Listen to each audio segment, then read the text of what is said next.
படிக்க போற ஸ்டூடெண்ட்ஸ் யாரையுமே ரஷ்யா ஆர்மியில சேர்க்க முடியாது. நம்ம இந்தியாவுக்கும் ரஷ்யாவுக்கும் அந்த ராணுவ ஒப்பந்தமே கிடையாது. ரஷ்யாவை பொறுத்த வரைக்கும் ரூல்ஸ் ஸ்ட்ரிக்டான ரூல்ஸ். உங்க மேல தப்பு இல்லைன்னா உங்களை எதுவுமே பண்ண மாட்டாங்க. உங்க மேல டவுட்ஸ் இருந்துச்சுன்னா எந்த கவர்மெண்ட் சொன்னாலும் விட மாட்டாங்க. இப்போ வார் நடக்குதுன்னா அதர் கண்ட்ரிஸ் அவங்களுக்கு வந்து ஒரு ஆதரவு கொடுப்பாங்க. அது மாதிரி இவங்களுக்கு ரஷ்யாவே ஆதரவு கொடுத்தாங்க. இந்தியன்ஸ் நீங்க அங்க கண்டினியூ விட்ட சப்ஜெக்ட்ஸ் இங்க வந்து நீங்க படிச்சுக்கலாம். ரஷ்யாவில் பிரைவேட்டா எதுவுமே கிடையாது. இப்போ நம்ம இந்தியாவில் ஃபார் எக்ஸாம்பிள் பிரைவேட் காலேஜில் படிச்சோம்னா அந்த பிரைவேட் காலேஜோட நேம்ல டிகிரி கொடுப்பாங்க. பட் ரஷ்யாவில் கம்ப்ளீட் பண்ணும்போது நீங்க கம்ப்ளீட் பண்ற டிகிரி கவர்மெண்ட் டிகிரியா கொடுக்குறாங்க. அதனால தான் அது குளோபலி வேலிட் ஆகுது. ரஷ்யன்ஸ்க்கு ஒரு தனி ஸ்டாண்டர்ட் எஜுகேஷன், இன்டர்நேஷனல் தனியும் கிடையாது. ரஷ்யன்ஸ் என்ன ரஷ்யன் லாங்குவேஜில் படிக்கிறாங்களோ அதை தான் இன்டர்நேஷனல்ஸ் இங்கிலீஷில் படிப்பாங்க. எந்த மாதிரி டாக்குமெண்டேஷன்லாம் வந்து பார்த்தீங்கன்னா நம்ம சப்மிட் பண்ணுற மாதிரி இருக்கும்? விசா ப்ராசஸ்லாம் எப்படி வைப்போம்? சிம்பிள் தான் சார். இவங்களுக்கு தேவைப்பட்ட டாக்குமெண்ட்ஸ் என்ன பார்த்தீங்கன்னா இந்த நீட் ஸ்கோர் கார்டே ஃபாரின் கண்ட்ரிஸ்க்கு என்னன்னு தெரியாது. நீட் தெரியாது. ஆனால் இப்போ நீட்டில் அதிக மார்க் எடுக்கலைனாலும் ஜஸ்ட் பாஸ் ஆயிருந்தாலும் அவங்க டாக்டர் ஆகலன்றது நம்ம மூலியமா உங்களுக்கு தெரியும். ரஷ்யாவை பொறுத்த வரைக்கும் கம்யூனிஸ்ட் கண்ட்ரி, அங்கே எல்லாருக்கும் சட்டம் ஒன்று. இந்த ரேகிங்ன்ற ஒன்று நீங்கள் அங்கே பார்க்கவே முடியாது. ஏன்னா இங்கே நிறைய பேர் வந்து நம்ம நிறைய கேள்விப்பட்டிருப்போம், நீட்டில் வந்து கிளியர் பண்ண முடியாமல் இன்னும் தொடர்ந்து ட்ரை பண்ணிட்டு இருக்க பசங்க இருக்காங்க. சில சொல்லவே தவறாக போன முடிவுகள் நிறைய நம்ம பார்க்குறோம். ரிஃப்ளெக்ட் நேயர்களுக்கு வணக்கம். தொடர்ந்து எஜுகேஷன் சம்பந்தமாக நிறைய வீடியோஸ் வந்து பார்த்துட்ருக்கோம். ஸோ எஜுகேஷனில் இருக்க டவுட்ஸும் சரி, so different type of education வந்து பார்த்திங்கன்னா நம்ம இந்தியாவில் இருக்குது. ஸோ அதில் முக்கியமான ஒன்று வந்து பார்த்திங்கன்னா மெடிக்கல். ஸோ இந்தியாவிலே மெடிக்கல் படிக்கிறாங்க, அப்ராடில் போய் வந்து மெடிக்கல்ஸ் படிச்சுட்டு இருக்காங்க. ஸோ அதுக்குன்னு தனியாக ப்ராசஸ் இருக்குது, சில ப்ரொசீஜர்லாம் இருக்குது. ஸோ அதை பற்றி நம்மக்கிட்ட வந்து இன்றைக்கி ஷேர் பண்ணுறதுக்காக ஏவியான் எஜுகேஷன் மிஸ்டர் ஃப்ரான்சிஸ் தான் நினைச்சிருக்காரு. ஸோ வணக்கம் ப்ரோ. வணக்கம் சார். ஸோ எப்படி இருக்கீங்க? நல்லா இருக்கேன், நீங்கள் இருக்கீங்க? நல்லா இருக்கேன் ப்ரோ. இப்போது அப்ராடில் படிக்கிறது வந்து பார்த்திங்கன்னா நிறைய ஸ்டடீஸ்க்காக போய் அப்ராடில் படிக்கிறாங்க. எஸ்பெஷலி வந்து பார்த்திங்கன்னா மெடிக்கல் வந்து ரொம்ப இம்பார்ட்டண்டான ஒரு விஷயம்.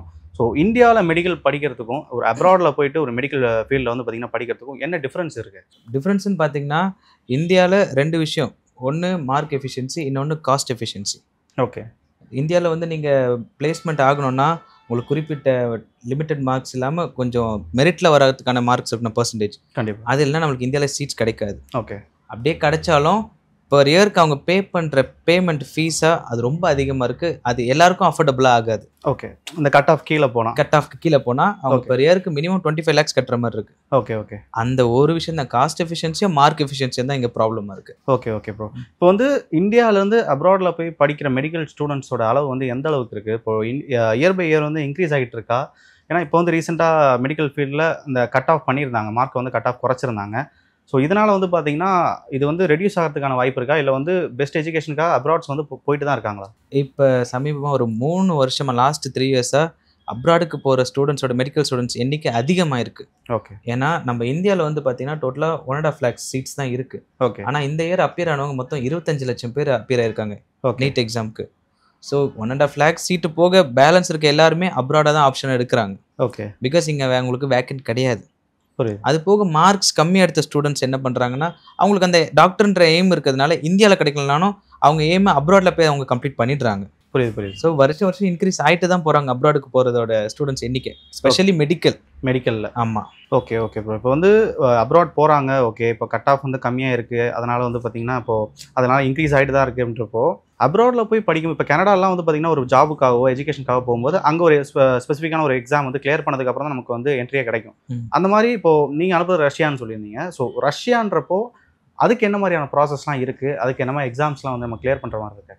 நீங்கள் ரஷ்யாவுக்கு நீங்கள் போய் எம்பிபிஎஸ் படிக்கணும்னா அதில் முதல் ப்ராசஸ் வந்து 12th கம்ப்ளீட் பண்ணியிருக்கணும். ஓகே. 12th 50% மேலே மார்க் இருக்கணும். அதுவும் இல்லாமல் நீங்கள் நீட் ஜஸ்ட் பாஸ் ஆகிருக்கணும். அதாவது இந்த வருஷம் கட் ஆஃப் வந்து 113 மார்க்ஸ். ஓகே. அது இல்லாமல் நீங்கள் இந்த 2 டாக்குமெண்ட்ஸை தவிர்த்து நீங்கள் ரஷ்யாவில் போய் மெடிக்கல் காலேஜில் ஜாயின் பண்ணணும்னா அங்கே ஒரு ஜென்ரல் என்ட்ரன்ஸ் இருக்குது. அது பேசிக் என்ட்ரன்ஸ் தான். ஓகே. ஓகேங்களா? இப்போ நம்ம இந்தியாவில் இருக்க மாதிரி மெரிட் என்ட்ரன்ஸ் அந்த மாதிரி கிடையாது. இது ஜஸ்ட் பேசிக் என்ட்ரன்ஸ். ஓகே. இந்த என்ட்ரன்ஸ் அண்ட் இந்த 3 ப்ராசஸ் இருக்கணும். 12th 50% மேலே மார்க் இருக்கணும். அப்புறம் நீட்டில் கம்ப்ளீட் ஆகிருக்கணும், ஜஸ்ட் பாஸ் ஆகிருக்கணும். நீட் கட் ஆஃப் அங்கே தேவையே இல்லை. ஓகே. ஏன்னா ஸ்டூடெண்ட்ஸ் அந்த நீட்டு ஏன் நாங்கள் கலெக்ட் பண்ணுறோன்னா ஒன்ஸ் அங்கே ரஷ்யாவில் படிச்சுட்டு இங்கே ரிட்டர்ன் வரும்போது அவங்களுக்கு வந்து இப்போ எஃப்எம்ஜி கிடையாது, நெக்ஸ்ட் இயர்லேருந்து நெக்ஸ்ட் எக்ஸாம் வருது. ஓகே. ஸோ அந்த நெக்ஸ்ட் எக்ஸாம்க்கு அப்பியர் ஆகணும்னா ஸ்டூடெண்ட்ஸ் இந்தியன்ஸ் நீட் பாஸ் ஆகிருக்கணும். இல்லைன்னா இங்கே நெக்ஸ்ட் எக்ஸாமில் அப்பியர் ஆக முடியாது, ஆஸ் அ டாக்டராக ஒர்க் பண்ண முடியாது. அவங்க ஃபாரினில் படிக்கிறாங்கன்னா ஃபாரினில் ஒர்க் பண்ணிக்கலாம். பட் இந்தியாக்குள்ளே வந்து அவங்க கம்ப்ளீட் பண்ணிட்டு ஒர்க் பண்ணோன்னா நெக்ஸ்ட்டுக்கு நம்மளோட நீட் பாஸ் ஆகிருக்கிறது மஸ்ட். புரியுது புரியுது. இப்போ வந்து இந்தியாவில் படிக்கிற ஸ்டூடெண்ட்ஸ்க்கும் அப்ராடில் படிக்கிற ஸ்டூடெண்ட்ஸும் இப்போ டிஃப்ரென்ஸ் இருக்கும். எஜுகேஷன் வைஸாக இங்கே கொடுக்குற எஜுகேஷன் ஒரு வைஸ் வந்து பார்த்திங்கன்னா அதில் ஒரு டிஃப்ரென்ஸ் இருக்கலாம். இப்போ ரஷ்யாவில் இருக்கும்போது பார்த்திங்கன்னா அது ஒரு டிஃப்ரென்ஸ் இருக்கலாம். ஸோ எந்த மாதிரி டிஃப்ரென்ஸ் வந்து பார்க்கலாம்? எஜுகேஷன் வைஸாக அங்கே ஸ்டடி மெத்தட் வந்து எப்படி இருக்கும் ரஷ்யாவில்? எஜுகேஷன் வைஸ் பார்த்தீங்கன்னா சார், நம்ம இந்தியா வந்து ஏஷியன் ஸ்டாண்டர்டில் நம்ம படிக்கிறோம். ஓகே. அவங்க காலேஜிங் சிஸ்டமே வந்து டிஃப்ரெண்ட்டாக இருக்கும் நம்ம ஊரில். அதாவது 8 o'clock போனாங்கன்னா ஸ்டூடெண்ட்ஸ் 6 o'clock வர மாதிரி இருப்பாங்க. பட் ரஷ்யாவில் வந்து பார்த்தீங்கன்னா அப்படி கிடையாது. European standard education. ஒரு குரூப்புக்கு 15 ஸ்டூடெண்ட்ஸ் தான் இருப்பாங்க. ஒரு கிளாஸ்னால் 15 ஸ்டூடெண்ட்ஸ் தான் இருப்பாங்க. ஓகே. அதுவும் அவங்களுக்கு இந்த லாங்குவேஜ் வைஸ் பார்த்தீங்கன்னா அவங்களுக்கு 6 years English medium teaching. Okay. And ரஷ்யாவுக்குள்ள ப்ரைவேட்டில் ஸ்கூல்ஸ் கூட கிடையாது. ரஷ்யாவில் எல்லாமே கவர்மெண்ட் காலேஜஸ் மட்டும்தான் சார். ஓகே. ரஷ்யாவில் ப்ரைவேட்டாக எதுவுமே கிடையாது. இப்போ நம்ம இந்தியாவில் ஃபார் எக்ஸாம்பிள் ஒரு ப்ரைவேட் காலேஜில் படித்தோம்னா அந்த ப்ரைவேட் காலேஜோட நேமில் டிகிரி கொடுப்பாங்க. பட் ரஷ்யாவில் கம்ப்ளீட் பண்ணும்போது அவங்க நீங்கள் கம்ப்ளீட் பண்ணுற டிகிரி கவர்மெண்ட் டிகிரியாக கொடுக்குறாங்க. அதனால தான் அது குளோபலி வேலிட் ஆகுது. புரியுது புரியுது சார். ஓகேங்களா சார்? ஓகே. இதுதான் மெயின் விஷயம்னு பார்த்தீங்கன்னா இது 2 தான். அண்ட் ஸ்டாண்டர்ட் வைஸ் வந்து பார்த்தீங்கன்னா நம்ம இந்தியன் ஸ்டாண்டர்டுக்கும் யூரோப்பியன் ஸ்டாண்டர்டுக்கும் நிறைய டிஃப்ரென்ஸ் இருக்குது. அங்கே வந்து 50% மேலே ப்ராக்டிகல்ஸ் தான் அதிகம். ஓகே. இங்கே நமக்கு தியரிட்டிக்கல் ரொம்ப அதிகம். ஸோ அங்கே விட இங்கே வந்து தியரிட்டிக்கல் ஜாஸ்தி, அங்கே ப்ராக்டிகல்ஸ் தான். Okay okay. ஸோ அப்படி படிக்கும்போது பார்த்தீங்கன்னா ஸ்டூடெண்ட்ஸோட ஃபோக்கஸ் இன்னும் இன்க்ரீஸ் ஆகும், அந்த கவனிப்பு வந்து இன்னும் அதிகமாகும் அப்படின்றீங்க? ஆமாம், டெஃபினட்டாக அதிகமாகும். ஏன்னா அவங்க இப்போ ரஷ்யாவை பொறுத்த வரைக்கும் ரஷ்யன்ஸ்க்கு ஒரு தனி ஸ்டாண்டர்ட் எஜுகேஷன், இன்டர்நேஷ்னலுக்கு தனின்னு கிடையாது. ரஷ்யன்ஸ் என்ன ரஷ்யன் லாங்குவேஜில் படிக்கிறாங்களோ அதை தான் இன்டர்நேஷ்னல்ஸ் இங்கிலீஷில் படிப்பாங்க. புரியுது. ஃபஸ்ட் இயர்லேருந்தே அவங்களுக்கு ஜென்ரல் பேஷண்ட் கேர் இன்டர்ன்ஷிப் உண்டு. ஓகே. அவங்க ஃபஸ்ட் இயர்லேருந்தே அவங்க பேஷண்ட்டோட இன்ட்ராக்ட் பண்ணுவாங்க. Okay okay sir. ஸோ அதனால ஃபஸ்ட் இயரில் பொறுத்த வரைக்கும் அவங்க படிக்க ஆரம்பிச்சிட்டாலே ரஷ்யன் லாங்குவேஜ் ஒரு பார்ட் ஆஃப் த சப்ஜெக்ட். அது எதுக்குன்னா பேஷண்ட்டோட அவங்க டேரெக்டாக இன்ட்ராக்ட் பண்ணுறதுக்காகவே. Okay okay. ஸோ அவங்களுக்கும் நமக்கு டிஃப்ரென்ஸே கிடையாது. நம்ம அந்த கண்ட்ரியில் படிக்கிறோன்னா நம்மளும் அந்த ரஷ்யன் மாதிரி தான். ரஷ்யன்ஸ் என்ன படிக்கிறாங்களோ அதே தான் நம்மளும் படிப்போம். நீங்கள் சொல்லியிருந்தீங்க இப்போ கட் ஆஃபில் வந்து கம்மியாகிடுச்சுன்னா அதோட காஸ்ட் எஃபிஷியன்சி நம்ம கண்ட்ரியில் வந்து இன்க்ரீஸ் ஆகும். அந்த ஸ்டடீஸில் வந்து பார்த்திங்கன்னா நம்ம எக்ஸஸாக வந்து பார்த்திங்கன்னா பே பண்ணி படிக்கிற மாதிரி ஒரு சுச்சுவேஷன் வரும். அப்படின்றப்போ இந்தியாவுக்கும் இப்போ அப்ராடுக்கும் இருக்கிற அந்த காஸ்ட் எஃபிஷியன்சி எந்த அளவுக்கு வந்து டிஃபரன்ஸ் ஆகும்? காஸ்ட் எஃபிஷியன்சி ரொம்பவே டிஃப்ரென்ஸ் ஆகும் சார். நம்ம இந்தியாவில் வந்து அவங்க மெரிட்டில் பை சான்ஸ் சீட் கிடைக்காத மெம்பர்ஸ்க்கு வந்து பார்த்தீங்கன்னா ஆல்மோஸ்ட் அவங்க கம்ப்ளீட் பண்ணும்போது 1.5 crores மேலே ஆகிடும். அப் டு 2 crores வரைக்கும் ஆகிடும் இந்தியாவில் சொல்கிறேன். ஓகே. பட் ரஷ்யான்னு வரும்போது அங்கே இருக்கிறது கவர்மெண்ட் ஸ்டாண்டர்ட் ஃபீஸ். அவங்க டோட்டல் 6 years படித்து முடிக்கிறதுக்கே 23 lakhs தான் ஆகும். இது நான் சொல்கிறது காலேஜ் ஃபீஸ், ஹாஸ்டல். இதை தவிர்த்து அவங்களோட தனிப்பட்ட செலவுன்னு அவங்க வருஷத்துக்கு வந்துட்டு போகிற ஃப்ளைட் டிக்கெட், மாதம் பண்ணுற எக்ஸ்பென்சஸ், அது எல்லாமே டோட்டல் இது பண்ணிங்கன்னா அரௌண்ட் ஒரு 30 lakhsக்குள்ளே 6 வருஷம் படிப்பையும் முடிச்சிடலாம். இந்தியாவில் 5 years, ரஷ்யாவில் வந்து 6 years. இதில் இன்டர்ன்ஷிப்பும் இன்க்ளூடட், அங்கேயே இன்க்ளூடட். இந்தியாவிலேருந்து போகிற ஸ்டூடெண்ட்ஸ் வந்து பார்த்திங்கன்னா இப்போது ஃபாரின் போகிறோம் அப்படின்னாலே வந்து ஒர்க்குக்காக இருந்தாலும் எஜுகேஷனாக இருந்தாலும் அகாமடேஷன், அதுக்கப்புறம் அங்கே இருக்கிற ஃபுட்டு நம்ம பழகிற ஒரு விஷயம் இருக்குது. ஸோ வந்து இங்கே இருக்கிற ஒரு அந்த வெதர் கண்டிஷனில் வாழ்கிறது வேறு, அங்கே போயிட்டு பட்டுன்னு அடாப்ட் ஆக மாட்டாங்க. சில பேருக்கு வந்து செட் ஆகாம இந்த மாதிரிலாம் இருக்கும். ஸோ அது எப்படி வந்து மேனேஜ் பண்ணுறாங்க ஸ்டூடெண்ட்ஸு? அது வந்து நீங்கள் எந்த மாதிரியான ஒரு ஐடியாஸ்லாம் கொடுக்குறீங்க, எந்த மாதிரியான அகாமடேஷன்லாம் கொடுத்துட்ருக்கீங்க? ஸ்டூடெண்ட் அகாமடேஷனை பொறுத்த வரைக்கும் பார்த்தீங்கன்னா சார், ரஷ்யா குளிரான கண்ட்ரி தான். ஆனால் எந்த ரீஜனில் இருக்குன்றது முக்கியம். வெஸ்ட் சைடு போகும்போது தான் அது ரொம்ப மைனஸில் இருக்குது. அதர் தன் தட் மீதி இருக்க இடம் எல்லாமே பேரபிள் கோல்டு தான். தாங்களா -20 வரைக்கும் போகும். அதுக்கேற்ற மாதிரி ஸ்டூடெண்ட்ஸ் அவங்க இருக்க ஹாஸ்டல் ரூம்ஸாக இருக்கட்டும், காலேஜஸ், யூனிவர்சிட்டி எல்லாத்துலேயுமே ஆயில் ஹீட்டர் ஃபெசிலிட்டிஸ் உண்டு. அது போக ஸ்டூடெண்ட்ஸ் எல்லாமே வார்ம் க்ளோத்ஸ் தான் போட்டு போவாங்க. ஓகேங்களா சார்? ஸோ அவங்களுக்கு இந்த குளிர் பிரச்சனையோ இந்த அக்காமடேஷனில் ப்ராப்ளமோ இது மாதிரி எதுவுமே கிடையாது. வெளியில் போகும்போது அவங்கள கவர் பண்ணிட்டு போகிறாங்க. 6 months வின்டர் இருக்கும். ஓகே. அதுக்கப்புறம் அங்கே மழையும் பெய்யும், வெயிலும் அடிக்கும். இப்போ கரண்ட்டாக பார்த்தீங்கன்னா இப்போ சம்மர், அங்கேயும் சம்மர் தான். புரியுது சார். காஸ்ட் எஃபிஷியன்ஸின்றப்போ இப்போ நிறைய பேர் வந்து பார்த்தீங்கன்னா இந்த லோனில், எஜுகேஷன் லோனில் வந்து பார்த்தீங்கன்னா இங்கே படிக்கிறவங்களே எஜுகேஷன் லோன் வந்து அப்ளை பண்ணி அதன் மூலியமாக படிக்கிறவங்க நிறைய பேர் இருக்காங்க. ஸோ அப்ராடில் போய் படிக்கிறோன்றப்போ இங்கே எஜுகேஷன் லோன்றது எப்படி ஒர்க் ஆகுது? அதுக்கு நீங்கள் இந்த மாதிரி ஹெல்ப்லாம் பண்ணுறீங்க? எஜுகேஷன் லோன் அப்ராடுக்குன்னு பார்த்தீங்கன்னா பர்சனலி ஸ்டூடெண்ட் லோன் எடுக்கிறாங்கன்னா அவங்களுக்கு எந்த டாக்குமெண்ட்ஸ் பேஸும் இல்லைன்னா வெறும் 7 லட்சம் தான் அவங்களுக்கு லோன் கொடுப்பாங்க பேங்க். ஓகே. இதே இப்போ வந்து உங்களுக்கு 23 lakhs உங்களுக்கு ஃபீஸ் வேணும்னா பேங்க்குக்கு நீங்கள் உங்ககிட்ட ஒரு ப்ராப்பர்ட்டி ஏதாவது இருந்துச்சுன்னா அந்த ப்ராப்பர்ட்டியை பேஸ் பண்ணி ஸ்டூடெண்ட்ஸ்க்கு எஜுகேஷன் லோன் கொடுப்பாங்க. ப்ராப்பர்ட்டி இல்லாமல் ஃபுல் லோன் கொடுக்க மாட்டாங்க சார் எஜுகேஷன் இதை பொறுத்த வரைக்கும். இதே UK, US, கனடான்னு பார்த்தீங்கன்னா அவங்க கொடுப்பாங்க ஸ்காலர்ஷிப் பேஸ்ட். ஏன்னா அவங்க ஸ்காலர்ஷிப் அந்த காலேஜில் இருக்க ஆஃபர் லெட்டர்லேயே இருக்கும். அவங்க கம்ப்ளீட் பண்ணோன்னே 3 years ஸ்டே பேக் அவங்க கேரண்டி கொடுப்பாங்க. புரியுது. ஸோ அதனால் ரஷ்யாவுக்குன்னு வரும்போது பார்த்தீங்கன்னா ரஷ்யாவை தவிர்த்து இருக்க அதர் கண்ட்ரிஸும் இருக்குது. இதெல்லாம் limited budget universities and countries இது. ஓகே அப்படி இருக்கும்போது எந்த டாக்குமெண்ட்ஸுமே இல்லைன்னா எஜுகேஷன் லோன் ஒரு ஸ்டூடெண்ட்டுக்கு சாங்ஷன் ஆகிறது 7 லட்சம் தான் ஆகும். இல்லை எனக்கு 23 lakhs வேணும்னா அவங்க ப்ராப்பர்ட்டியை பேஸ் பண்ணி தான் கொடுப்பாங்களே தவிர மற்றபடி சும்மா அந்த ஃபுல் அமௌண்ட் கொடுக்க மாட்டாங்க. எனக்கு இருக்க ஒரு ஜெனரல் டவுட் கேட்குறேன். ஆக்சுவலாக இந்தியாவில் எஜுகேஷன் சிஸ்டம் வந்து பார்த்திங்கன்னா ஒரு நல்ல ஸ்டாண்டர்டில் இருக்குது. இந்தியாவிலேருந்து தான் நிறைய அப்ராடில் போய் படிக்கிறாங்க. அப்ராட்லேருந்து படிக்கிறான்றப்போ நிறைய பேர் ஒர்க் பண்ணுறாங்க அப்படின்லாம் சொல்கிறாங்க.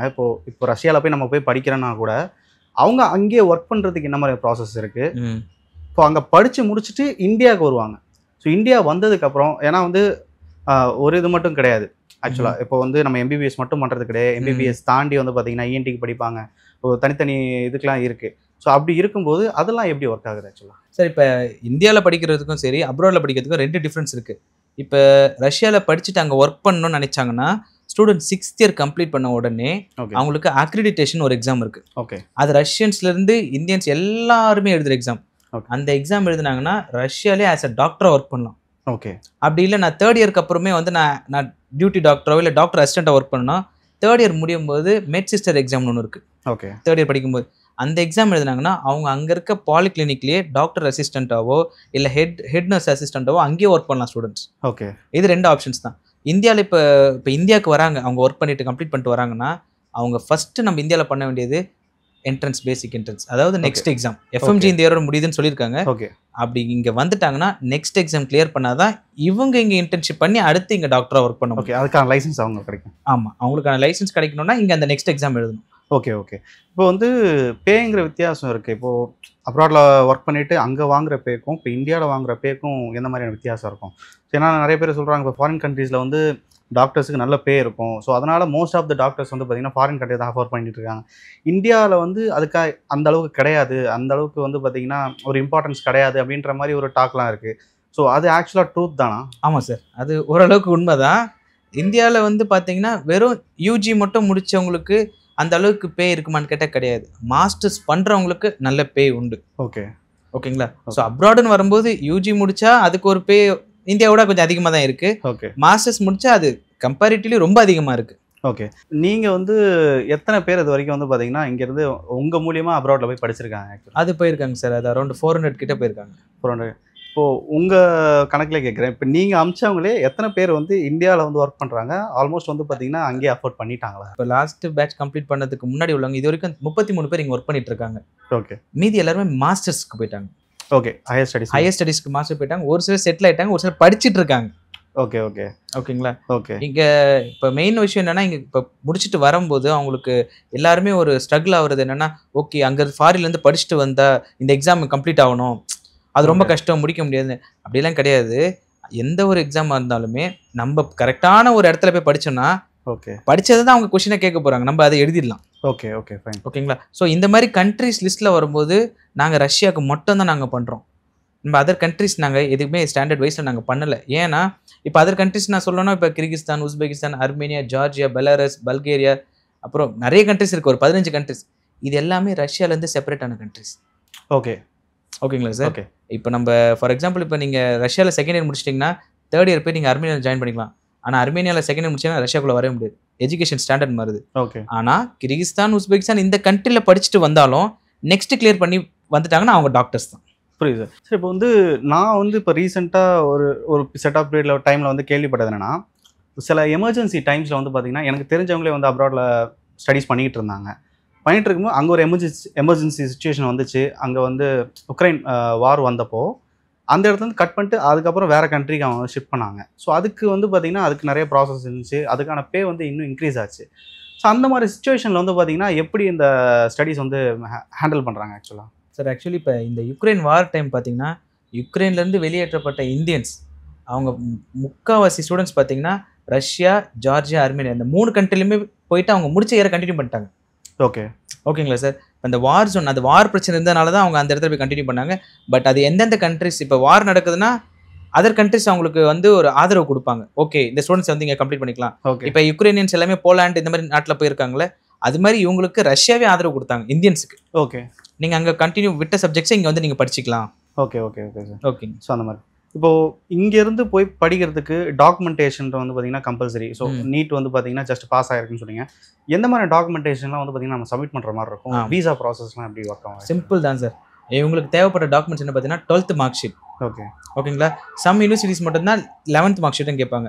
அப்பார்ட் வந்து 12th மார்க் ஷீட், அப்புறம் 11th mark sheet, passport original, NEET score card just pass ஆயிருக்கணும். இவ்வளோ தான் சார் டாக்குமெண்ட்ஸ். அண்ட் ஒரு சில இடத்துல வந்து இப்போ என்னோட பேரண்ட்ஸ் இன்னைக்கு காலைல வந்திருந்தாங்க. அவங்க வேறு ஏதோ ஒரு கம்பெனிக்கு போயிருக்காங்க. அந்த கம்பெனியில் வந்து என்ன சொல்லியிருக்காங்கன்னா கம்யூனிட்டி சர்டிஃபிகேட் வேணும், பர்த் சர்டிஃபிகேட் வேணும், ஸ்கூல் டிசி வேணும். இதெல்லாம் ஃபாரின்ல படிக்கிற யாருக்கும் எதுவுமே தேவை கிடையாது. ஆக்சுவலாக கம்யூனிட்டி சர்டிஃபிகேட் எதுக்கு எனக்கே ஒரு மாதிரி இது கேட்டிருக்காங்க. ஏன்னா அந்த இப்போ காலைல வந்த ஸ்டூடெண்ட்ஸ் இவ்வளோ பெரிய ஃபைலோட வந்தாங்க. ஓகே, நாங்கள் கேட்ட டாக்குமெண்ட்ஸ் வந்து எடுத்து கொடுத்துட்டு இருக்காங்க. இதெல்லாம் வேண்டாம். நீட் ஸ்கோர் கார்டே ஃபாரின் கண்ட்ரீஸ்க்கு என்னன்னு தெரியாது. நீட் தெரியாது. இதை நம்ம எதுக்கு வாங்குறோம்னா இது இந்தியன்ஸுக்கு தேவை. ஓகே, அதனால தான். ஸோ அதனால இந்த ஒரு சில கம்பெனிஸ் வந்து பண்ணுற மிஸ்டேக் வந்து கம்யூனிட்டி சர்டிஃபிகேட் கொடுங்க, 12th மார்க் ஷீட்டோட 12th டிசி கொடுங்க, இந்த எலிஜிபிலிட்டி சர்டிஃபிகேட் இதெல்லாம் கேட்குறாங்க. எதுக்குன்னா ரஷ்யாவில் படிக்கிறது சிம்பிள் தான். ஓகே, இதை காம்ப்ளிகேட்டடாக காட்டுறதுக்காக அவங்க இவ்வளோ டாக்குமெண்ட்ஸ் கேட்குறாங்க. ஆனால் நமக்கு தேவைப்பட்ட டாக்குமெண்ட்ஸ் இவ்வளோ தான். புரியுது. ஸோ வந்து நான் இது சொன்னீங்க, இப்போது ப்ராக்டிக்கலாக படிக்கிறாங்க அப்படின்னு சொன்னீங்க. இங்கே வந்து தியரட்டிக்கலாக படிக்கிறோம் அப்படின்றப்போ அங்கேருந்து இங்கே வரவங்களுக்கு வந்து பார்த்திங்கன்னா எந்த விதமான ஸ்ட்ரகிள்ஸ் இந்த மாதிரி இருக்குது? ஏன்னா வந்து இப்போ சிபிஎஸ்சியில் படிக்கிறவங்களுக்கு ஸ்டேட் போர்டில் படிக்கிறவங்க ஒரு வித்தியாசம் இருக்கும். ஸ்டேட் போர்டில் படிக்கிறவங்களுக்கு சிபிஎஸ்சியில் படிக்கிறவங்க வந்து பார்த்திங்கன்னா அண்டர்ஸ்டாண்டிங் வந்து பார்த்திங்கன்னா கொஞ்சம் லேக்காக இருக்கும். அவங்களுக்கு கொஞ்சம் எலாபரேட்டாக படிப்பாங்க. அந்த மாதிரிலாம் இருக்குது. ஃபாரினில் படிச்சுட்டு இங்கே வரும்போதோ, இங்கே ஹையர் ஸ்டடீஸ் பண்ணும்போதோ, இங்கே ஒர்க் பண்ணும்போதோ அதுக்கான ஸ்ட்ரகிள்ஸோ இல்லை ஏதாச்சும் சின்ன தடைகள் இந்த மாதிரி வரதுக்கு வாய்ப்பு இருக்குங்களா? வாய்ப்புகள் ரொம்ப குறைவு சார். ஏன்னா அவங்களோட மீடியம் ஆஃப் எஜுகேஷன் இங்கிலீஷில் தான் படிக்கிறாங்க. ஓகே, ஸ்டாண்டர்ட் தான் மாறுது. ஆனால் medium of education English and அவங்க படிக்கிற கண்டென்ட் சேம் தான். ஓகே, இங்கே நம்ம தியரட்டிக்கலாக அதிகமாக படிக்கிறோம், அவங்க அதை ப்ராக்டிக்கலாக படிக்கிறாங்க. ஸோ ஸ்ட்ரகிள்ஸ் கம்மி. டில் திஸ் இயர் வந்து பார்த்தீங்கன்னா எஃப்எம்ஜிக்கு கோச்சிங் 3rd இயருக்கு அப்புறம் ரஷ்யாலே கொடுத்துட்டு இருந்தாங்க. ஓகே, இப்போ நெக்ஸ்ட் மாறதுனால இப்போ ஸ்டாப் ஆயிருக்கு. நெக்ஸ்ட் மாறிச்சுன்னா அதுக்கான கோச்சிங் ஸ்டூடெண்ட்ஸ்க்கு அங்கேயே கொடுத்துருவாங்க. ஓகே, அங்கேயே ப்ரிப்பேர் ஆகிட்டு வரவங்க டேரக்ட் எக்ஸாமில் அப்பியர் ஆகலாம். ஓகே. இப்போது நீங்கள் பார்த்த வரைக்கும் வந்து பார்த்தீங்கன்னா இங்கே நிறைய பசங்க வந்து பார்த்தீங்கன்னா இப்போ நீட் எழுதிட்டு தான் இருக்காங்க. இப்போது உங்களுக்கு தெரிஞ்ச வரைக்கும் நிறைய பேருக்கு இப்போ இந்த மாதிரி அப்ராடில் போய் படிக்கிறதுக்கான ஆப்பர்ச்சுனிட்டிஸ் இருக்குது. இந்த மாதிரி வந்து பார்த்திங்கன்னா லெஸ் பேல நம்ம போய் எம்பிபிஎஸ் படிச்சுட்டு வரலாம். அதுக்கப்புறம் அதில் வந்து இங்கே வந்தால் நீட்டுக்கு வந்து பார்த்திங்கன்னா ஜஸ்ட் பாஸ் ஆகியிருந்தால் போதும். இது வந்து ஒரு பெரிய விஷயம்னு சொல்லலாம். ஏன்னா இங்கே நிறைய பேர் வந்து பார்த்திங்கன்னா நம்ம நிறைய கேள்விப்பட்டிருப்போம். நீட்டில் வந்து கிளியர் பண்ண முடியாமல் இன்னும் தொடர்ந்து ட்ரை பண்ணிகிட்டு இருக்க பசங்க இருக்காங்க. அதில் சில தவறாக போன முடிவுகள் நிறைய நம்ம பார்க்குறோம். ஸோ அப்படி இருக்க வந்து போது இந்த அவேர்னஸ் வந்து பார்த்தீங்கன்னா த்ரூ அவுட் போய் சேரலையோ அப்படின்ற ஒரு டவுட் இருக்குது. ஸோ அதை பற்றி உங்களுக்கு கருத்து? உண்மை அதுதான் சார். இப்போ இந்தியாவை பொறுத்த வரைக்கும் ஃபஸ்ட்டு எப்படி நினச்சிட்டு இருந்தாங்கன்னா நீட்டு கம்ப்ளீட் பண்ணி நீட்டில் அதிக மார்க் எடுத்தால் தான் டாக்டர் ஆக முடியும், அது படிக்க கஷ்டமாக இருக்கேன்ட்டு. ஓகே, ஆனால் இப்போ நீட்டில் அதிக மார்க் எடுக்கலைனாலும் ஜஸ்ட்டு பாஸ் ஆயிருந்தாலும் அவங்க டாக்டர் ஆகலைன்றது நம்ம மூலிமா உங்களுக்கு தெரியும். அப்ராடில் போய் தாராளமாக அவங்க டாக்டர் ஆகலாம். காஸ்ட் எஃபிஷியன்சி எவ்வளோ செய்யணும்னு நினைப்பாங்க.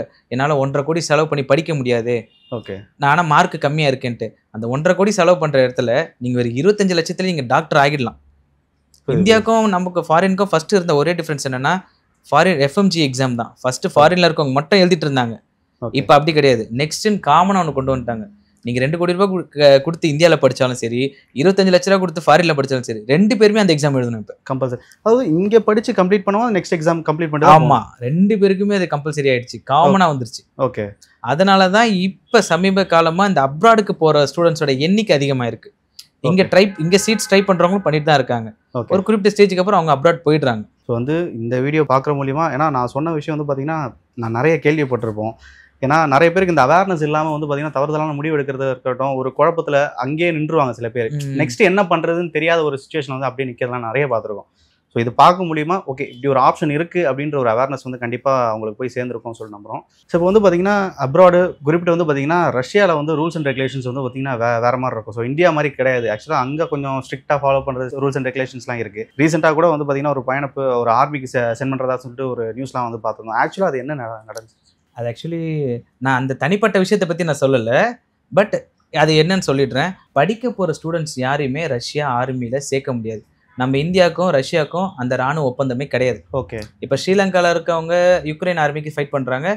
நம்ம இந்தியாவை தவிர்த்து நேபாளில் இருந்து இருக்கவங்க ரஷ்யன் ஆர்மியில் போகிறாங்க. இந்தியாவில் இருக்க எந்த ஸ்டூடெண்ட்ஸுமே ஆர்மியில் போய் சேர முடியாது. இப்போ இவருக்கு வந்து இந்த ஸ்டூடெண்ட் இப்போ ஆர்மியில் போகிறதா சொல்லியிருந்தாங்களே, அவர் மேலே ஆல்ரெடி ஒரு ப்ராப்ளம் போயிட்டு இருக்கு. ஓகே, அது கேஸ் இருந்து அந்த கோர்ட் இஷ்யூ போயிட்டு இருக்கு. ஓகே, அதனால இவரை என்னன்னு சொல்லியிருக்காங்கன்னா, பிரிசன்ல இருக்கிறீங்களா இல்லை நீங்க ஆர்மியில போய் ஒர்க் பண்றீங்களா? ஆர்மியில போய் ஒர்க் பண்றீங்கன்னா சோல்ஜரா கிடையாது. யூரோப்பியன் யூனியனை பொறுத்த வரைக்கும் ஆர்மியில சண்டை போடுறவங்க சோல்ஜர்ஸால மட்டும் தான் முடியும். இவரை வந்து பேஸ் கேம்ப்ல ஹெல்ப்பராவோ இந்த மாதிரி ஒர்க்குக்கு தான் கூப்பிட்டுருப்பாங்க. ஓகே ஓகேங்களா? ஏன்னா ரஷ்யாவை பொறுத்த வரைக்கும் ரூல்ஸ் ஸ்ட்ரிக்டான ரூல்ஸ். உங்க மேல தப்பு இல்லைன்னா உங்களை எதுவுமே பண்ண மாட்டாங்க. ஓகே. உங்க மேல டவுட்ஸ் இருந்துச்சுன்னா எந்த கவர்மெண்ட் சொன்னாலும் விட மாட்டாங்க. கண்டிப்பா சார். இப்போ இங்க இருந்து போற பசங்க வந்து பாத்தீங்கன்னா, இப்போ இங்க படிக்கிற ஸ்டூடெண்ட்ஸ்க்கே இந்த ராகிங் இந்த மாதிரி இஷ்யூஸ்லாம் இருக்கு. ஸோ நம்ம வந்து யாருமே தெரியாத ஒரு கண்ட்ரிக்கு போய் படிக்கிறோம். அங்க நமக்கு பெருசா சப்போர்ட்லாம் இருக்க போறது கிடையாது. நம்ம போய் தங்கி படிக்க போறோன்றப்போ இப்போ இங்க இருக்கவங்களுக்கே ஒரு பயம் இருக்கும். பையன் எங்கேயோ போய் படிக்கிறான், பையனா இருந்தாலும் சரி பொண்ணா இருந்தாலும் சரி எங்கேயோ போய் படிக்கிறாங்க. அவங்களுக்கு என்ன சேஃப்டி இருக்கும் அங்க இருக்கிற லோக்கல்ஸால ஏதாச்சும் ப்ராப்ளம்ஸ் வருமா, அங்க இருக்கிற அட்மாஸ்பியரால ஏதாச்சும் ஒரு ப்ராப்ளம்ஸ் வருமான்ற ஒரு கவலை இருக்கும். ஸோ அது எப்படி அங்க ஆக்சுவலி? Good question sir. விஷயம் என்னன்னா, ரஷ்யாவை பொறுத்த வரைக்கும் கம்யூனிஸ்ட் கண்ட்ரி. அங்கே எல்லாருக்கும் சட்டம் ஒன்று. இந்த ரேகிங்ன்ற ஒன்று நீங்கள் அங்கே பார்க்கவே முடியாது. ஹாஸ்டல்ஸ்லேயும் பார்க்க முடியாது, வெளியிலையும் பார்க்க முடியாது. ஓகே. நீங்கள் இது வரைக்கும் கேள்விப்பட்டிருக்க மாட்டீங்க ரஷ்யாவில் ரேகிங் பண்ணாங்கன்ட்டு. பண்ணவே முடியாது. ஏன்னா ரேகிங் பண்ண மாதிரி ஏதாச்சும் ஆச்சுன்னா ஸ்டூடெண்ட்ஸ் எக்ஸ்பெல் மட்டும் பண்ண மாட்டாங்க, வயலேஷன் அவங்க மேலே சார்ஜ் ஃபைல் பண்ணிவிடுவாங்க. ஓகே. ஏன்னா அந்த நாட்டுக்காரங்களே ரேகிங் பண்ண மாட்டாங்க. Okay okay. அந்த நாட்டுக்காரங்க அவங்க ஊர் ஆட்களே பண்ண மாட்டாங்க. இதில் நம்ம ஆட்கள் அதை பண்ணவும் முடியாது. புரியுது. இந்த ரேசிசம் அங்க எதுவுமே கிடையாது. பிகாஸ் அது ஒரு கம்யூனிஸ்ட் கண்ட்ரி. ஓகே. ஸோ அதனால வந்து போறவங்களுக்கு ஆல்மோஸ்ட் சேஃப்டி வந்து பார்த்தீங்கன்னா ஷுவரா இருக்கும். அப்படி ரொம்ப ஷுவரா இருக்கும் சார். ஸ்டூடெண்ட்ஸ் எல்லாமே யூனிவர்சிட்டியோட ஓன் ஹாஸ்டல்ல தான் இருக்காங்க. ஓகே. அக்காமடேஷன் அண்ட் 11 o'clock மேலே வெளியே போக முடியாது. ஒவ்வொரு யூனிவர்சிட்டிஸ் எல்லாமே கவர்மெண்ட் யூனிவர்சிட்டிஸ், ஒவ்வொரு யூனிவர்சிட்டிஸ் பக்கத்துலையுமே போலீஸ் எய்டட் பூத் இருக்கும். எப்பவுமே ஓகே. போலீஸ் எப்பவுமே இருப்பாங்க. எந்த ஒரு வயலேஷனும் பப்ளிக் வந்து அங்க யாருமே டிஸ்டர்ப் பண்ண மாட்டாங்க சார். குவைட்டான பீஸ்ஃபுல் பீப்புள், குவைட்டான கண்ட்ரி அது. ஓகே. யாரும் சத்தமாக கூட பேச மாட்டாங்க. அங்கே 9 மணிக்கு மேலே சவுண்டே போட மாட்டாங்க. ஸோ அந்த மாதிரி ஒரு கண்ட்ரோல்டாக இருக்க ஒரு கண்ட்ரி அப்படின்ட்டு. ஆமாம், கண்ட்ரோல்டாக இருக்க கண்ட்ரி, டிசிப்ளினாக இருக்க கண்ட்ரி. கண்டிப்பாக சார். ஸோ நிறைய விஷயங்களோட பகிர்ந்துட்டீங்க. உங்கள் நேரத்துக்கு ரொம்ப நன்றி. Thank you sir.